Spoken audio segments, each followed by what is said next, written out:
When troubleshooting network devices, it's often very useful to be able to monitor exactly what's going on over their network interfaces. In my case, I've got this Cisco Cache Engine 505, a late 90s to early 2000s cache. Note those two hard drive bays. It actually stores the cache content from web browsing activity on those guys, but it isn't able to boot. Theoretically, I should be able to get this thing on my local network and re-image it, but as we'll see, that isn't going so well. I'd like to see exactly what networking activity, if any, it's attempting. A lot of folks in video comments and the Serial Port Discord have mentioned I need to learn something called port mirroring, and I agree with them. Port mirroring will allow us to connect the device in question up to a switch and configure the switch to mirror all the traffic happening on this port over to another one. Then we can hook up another computer to the port receiving the mirrored traffic and use something like Wireshark to watch exactly what the device under test is up to. Today, I'm going to configure port mirroring on this Cisco switch. We'll hook up a couple devices to it to make sure that's working as we expect, and see if we can't learn a little bit more about what's going wrong with this cache engine. Let's get into it.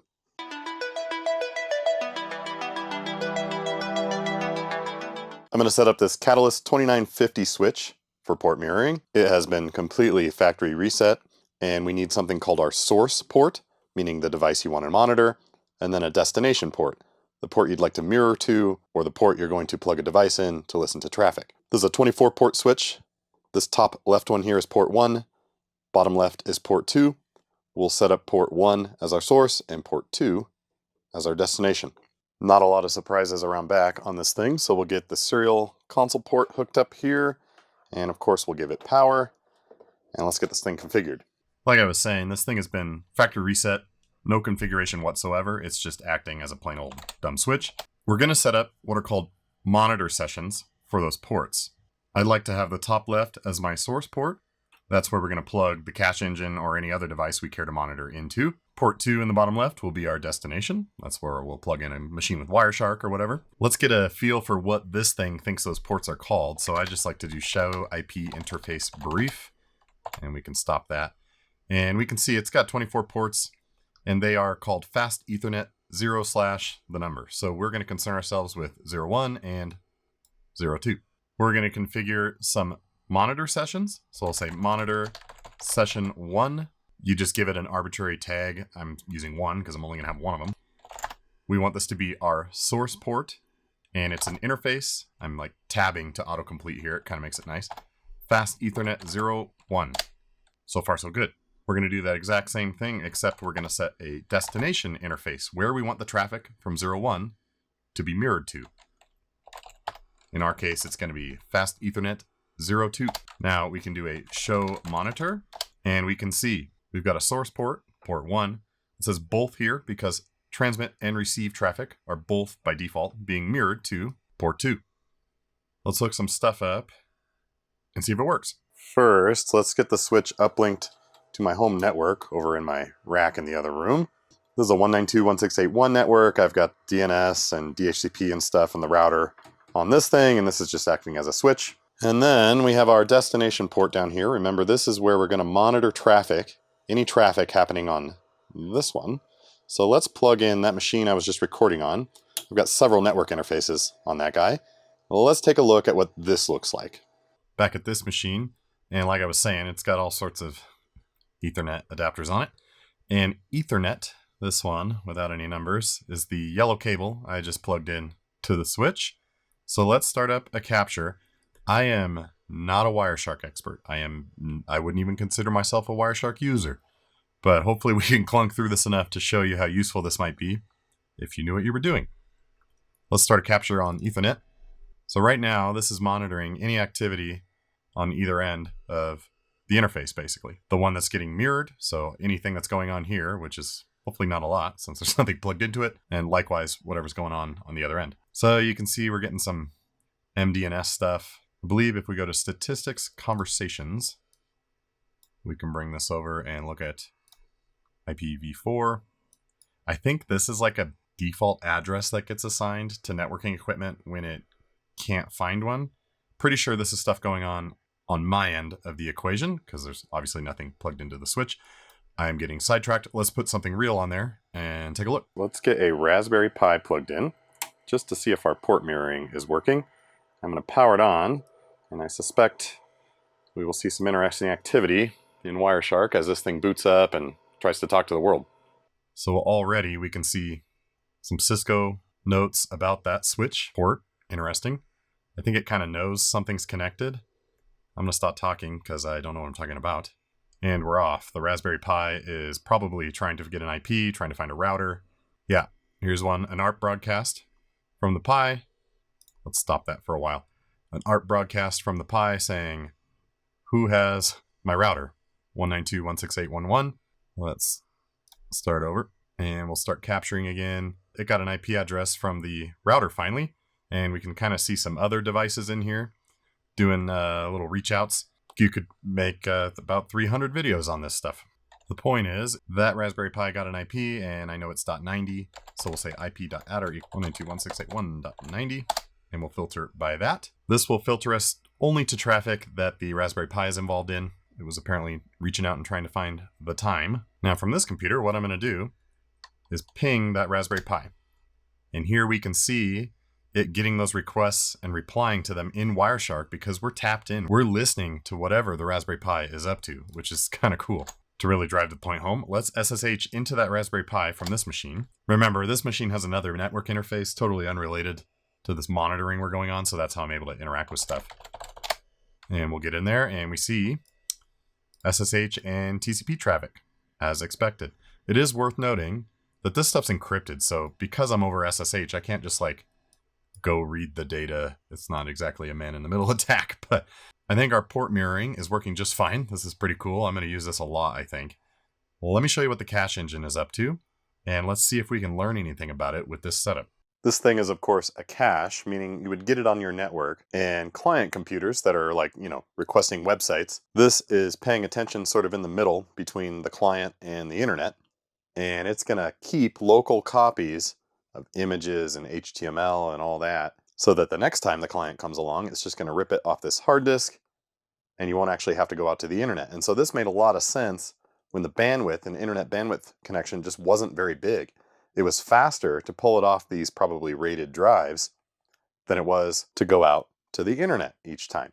And I'd really like to get this thing working. I've been messing around with it for a few weeks because Cisco had something called Web Cache Communication Protocol, some Cisco thing they cooked up, and you could insert these transparently on the network. And by that, I mean, you wouldn't have to do any client-side configuration. You wouldn't have to go out to your fleet of, 100 Windows PCs and set them up with cache and proxy settings. You just plug those things into the regular network and this thing would start caching for them. I actually made like a 9 or 10 minute Patreon video where I dove in and tried to figure out what this thing was doing.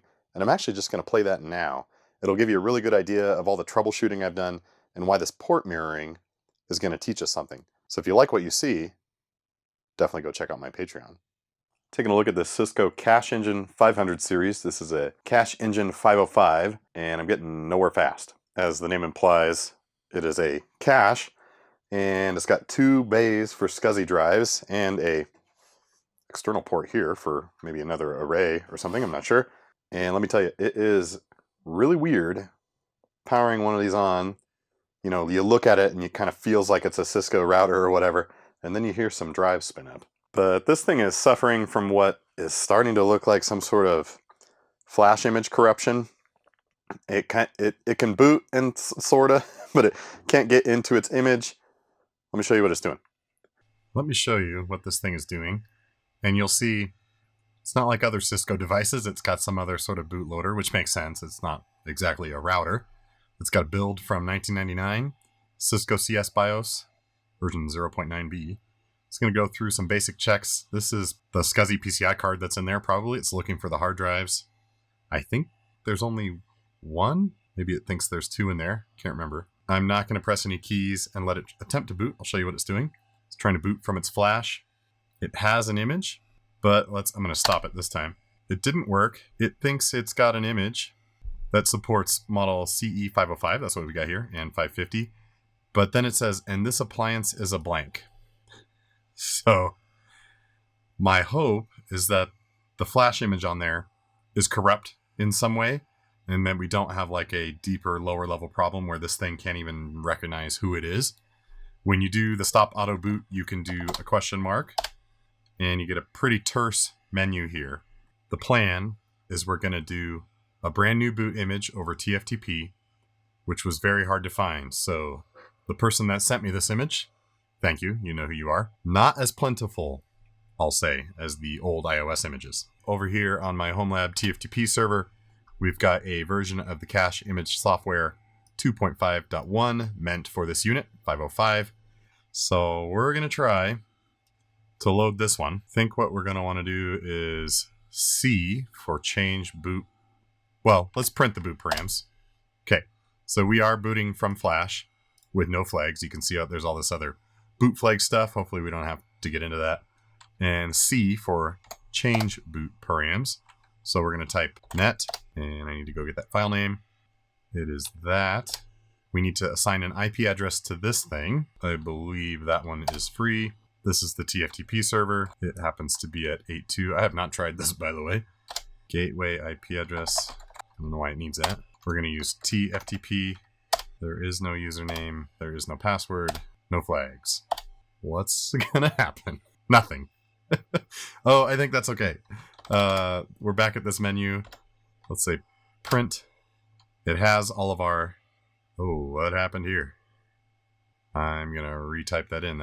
That's not right. That's the classic console experience where it doesn't like the backspace button. So anywhere I did that was secretly producing invalid input. The @ symbol is boot, load and go, loading from network. Okay, it's not plugged into the network. Yeah, not surprised by that. Link fails, check line connection. Good advice. Let's just see if it starts over. That was anticlimactic. It has rebooted itself. Let's see if it persists those network boot settings. Okay, let's see if it's going to try to boot over the net, or I got to type all that in again. It remembered. Let's see where we get. Can't load boot file. Image read failed. All right, I'm going to play around a little more. I decided to pull the drives just to see what it did, and it does nothing. It can't boot without the drives, which seems like a bad design choice. New plan. I'm going to throw one blank drive in there. It came with two of these bad boys. Some Quantum Atlas 4s. Looks like they're SCSI Ultra 160 drives. This is an Ultra 320, but that shouldn't matter. So I'm just going to put this one in. So the reason I'm thinking this is there's this mention of VxWorks on the command line, and when you search those error codes about the image not being able to load, you get a bunch of forum posts related to something with VxWorks as well. My fear is that what's on these hard drives somehow influences how this thing boots, which obviously wouldn't be good. And I can't figure out how to like totally factory reset the thing. So yeah, my thinking here is pull the drive, put a new one in, because it can't boot without drives, apparently. That's ridiculous.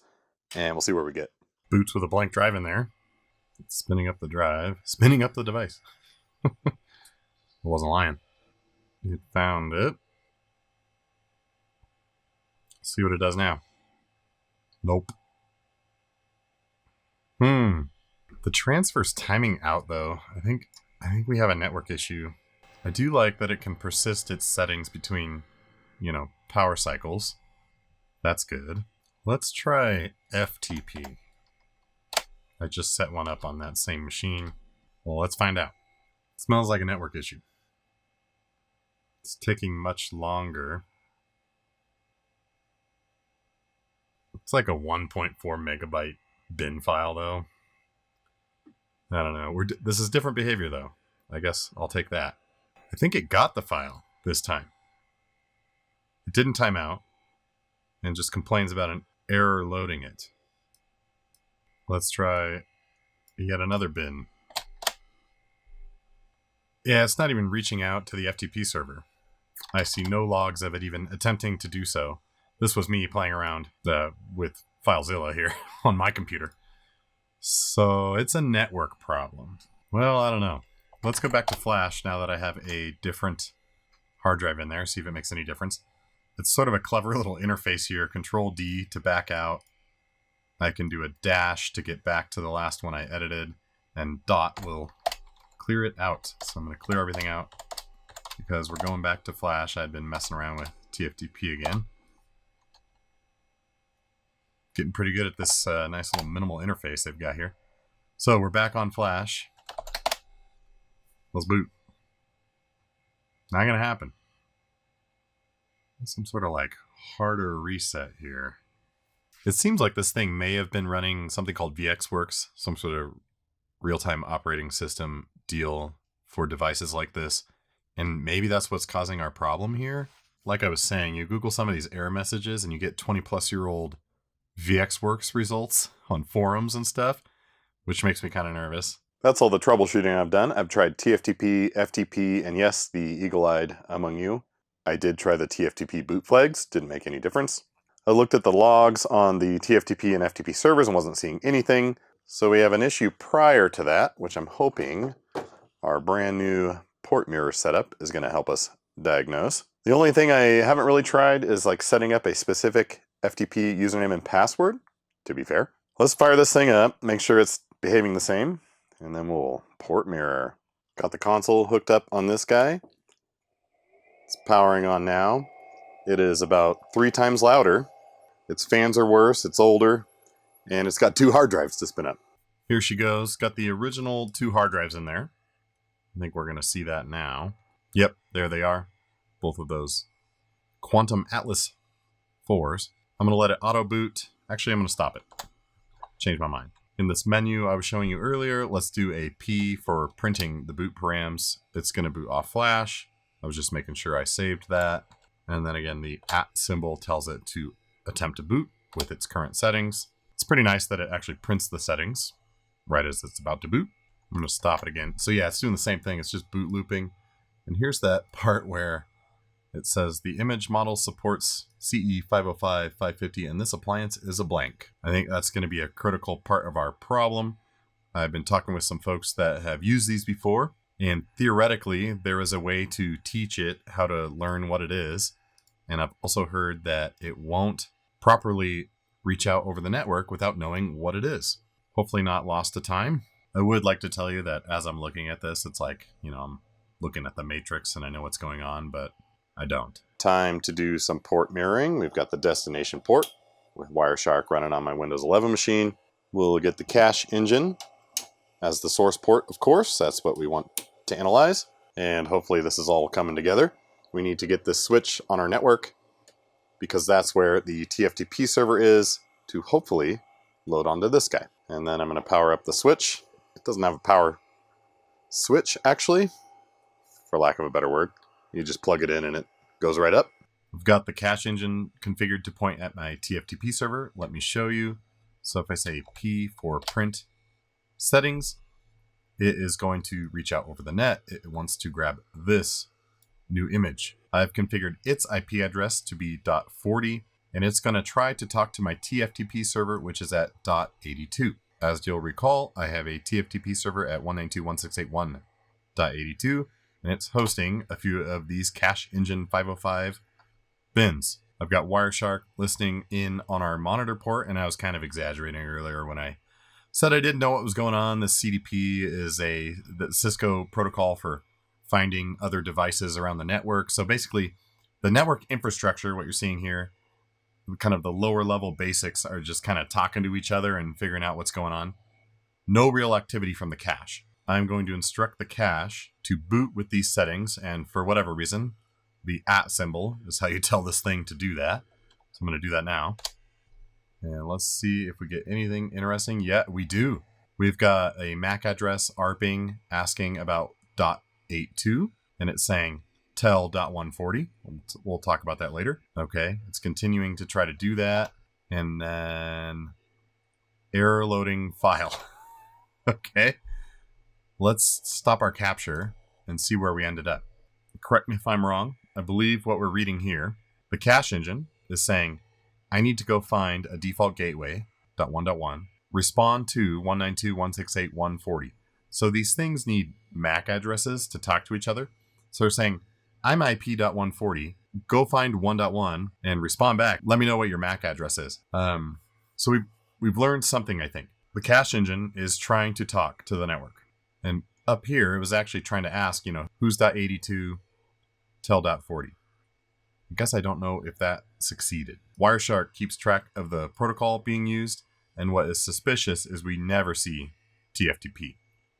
So it never even started that interaction. I'm suspicious of these presumably failed attempts to find my router 1.1. What if we just leave that blank? So I'm going to clear out the gateway IP. We will still use TFTP and all the other settings. My theory being it doesn't need to talk to the gateway. We'll see. Starting over the Wireshark capture. All right, interesting. It rebooted itself, and we didn't see any activity here. Let's try that again. When I let it reboot, it did the same thing where it was ARPing to the TFTP server I had configured it at, and it's trying to find out what would be interesting. And here's where my knowledge of Wireshark is totally lacking. I'm not convinced that this thing is getting an ARP response. So no one is saying, yeah, I'm .82. I could be wrong, but this Cisco stuff is just spanning tree and CDP and the networking infrastructure doing its thing. I don't think this is getting a response. Things have escalated, folks, as usual. So you got a few more things plugged in. It is really satisfying to be able to have enough stuff to plug in to your switch so it doesn't look so stupid. Also, I've been calling this a 24 port switch when it is clearly just 12. I am getting increasingly suspicious of the link light not being on for the uplink to my main network. As you saw earlier, I was able to see activity from the main network before without an issue, and this time something has changed. They changed something to keep with the matrix analogies. So I started playing around with the Pi. It's plugged in here, and then I've got another Linux machine right here. I'm going to configure it as a TFTP server, and we're going to get this whole thing just local. No more funny business with the other network, and let's see where we get. This is home labbing at its finest. That's the Linux machine I was just showing you. New TFTP server. I've configured it as 192.168.1.200. It's going into our switch right here. Got the console cable on the switch. We're going to go take a look at that right now. On the switch, we're going to ping 192.168.1.200, and we can see it. Home labbing is so fun because you don't have to know anything about this stuff, and you just mess around and figure it out. We are going to bring the console cable back to the cache engine. The whole point of that was hopefully something upstream in my much more modern network is blocking us, and this thing can't ARP out and find a TFTP server. Now everything is entirely local. That Linux machine, these two devices, this guy's hanging out there for no good reason. And we'll see if that makes any difference at all. The only change we need to make here is I arbitrarily chose .200 for the new TFTP server. We have no gateway. Shouldn't matter. And that's it. I have not tried this new TFTP server setup, but let's boot and watch Wireshark and see if there's any difference. So here we can see the ARPs. Still ARPing. So same behavior. I would have never figured this out without port mirroring. So it's convinced me to go try a totally isolated network. And then without my modern infrastructure, I'm still getting a ton of ARPs coming out of the cache and perhaps no response that it likes. And I'll show you the full auto boot process here. Right now, what it's doing is, performing those ARPs, trying to say, hey, who is .200? Tell me I'm .40. And I'm pretty sure it's just not working because we see no TFTP logs in Wireshark. Yeah, here's the error profile. Can't load boot file. Very interesting. Obviously, we have more troubleshooting to do on the cache engine here, but I'm really glad I have port mirroring in my toolkit. I'm going to use that all the time, not even just with this cache engine, but the ability to monitor an arbitrary network link on some device I'm looking at is going to be incredibly useful. I'm not willing to throw in the towel on this cache engine yet. I don't think it's a full-blown hardware failure given that it's trying to ARP. I think we just have a network configuration issue to understand, and I need to go do some more network theory studying. I'm a total Wireshark noob, but I am really glad I had to get hands-on with it to do anything useful with this port mirroring. So I think I'll ramp up on those skills, and it will be, of course, more useful to know that as well. I hope you enjoyed following along as we set up port mirroring on this 2950. This thing is over 20 years old, by the way. Sorry to tell you that. I hope you enjoyed following along and maybe even learned something along the way. I learned a ton about networking in general, port mirroring, and Wireshark. Thank you so much for watching, and I hope you tune in to the next video.